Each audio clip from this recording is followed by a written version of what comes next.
আপনি জানেন, লাউ পাতা শরীরের জন্য এক অমূল্য উপহার। এটি রক্তে শর্করার মাত্রা নিয়ন্ত্রণে সাহায্য করে, তাই ডায়াবেটিস বা রক্তে সুগারের সমস্যা থাকা মানুষের জন্য খুবই উপকারী।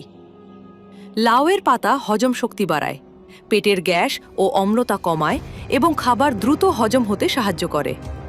এছাড়াও এতে থাকা প্রাকৃতিক অ্যান্টি ইনফ্ল্যামেটরি উপাদান শরীরে প্রদাহ কমায় এবং বিভিন্ন চর্মরোগ যেমন ফোস্কা, জ্বালা বা র্যাশ কমাতে সাহায্য করে।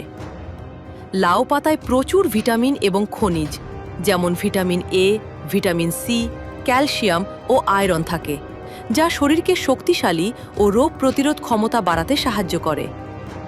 তাছাড়া লাউ পাতা রক্ত শোধন করে, শরীরের বিষাক্ত পদার্থ দূর করতে সাহায্য করে এবং শরীরকে সতেজ ও স্বস্তিদায়ক রাখে। এটি নিয়মিত ব্যবহার করলে কেবল শারীরিক শক্তি বাড়ে না, বরং রোগ প্রতিরোধ ক্ষমতাও বৃদ্ধি পায়। সহজলভ্য এই পাতা রান্নায় ব্যবহার করা যায়, কাঁচা রস হিসেবে খাওয়া যায় এবং প্রয়োজনে চর্মরোগে পেস্ট হিসেবে লাগানো যায়। সব মিলিয়ে লাউ পাতা শরীরের জন্য অত্যন্ত উপকারী এবং নিয়মিত ব্যবহারে এটি আমাদের শরীরকে রোগমুক্ত, শক্তিশালী ও সতেজ রাখতে সক্ষম।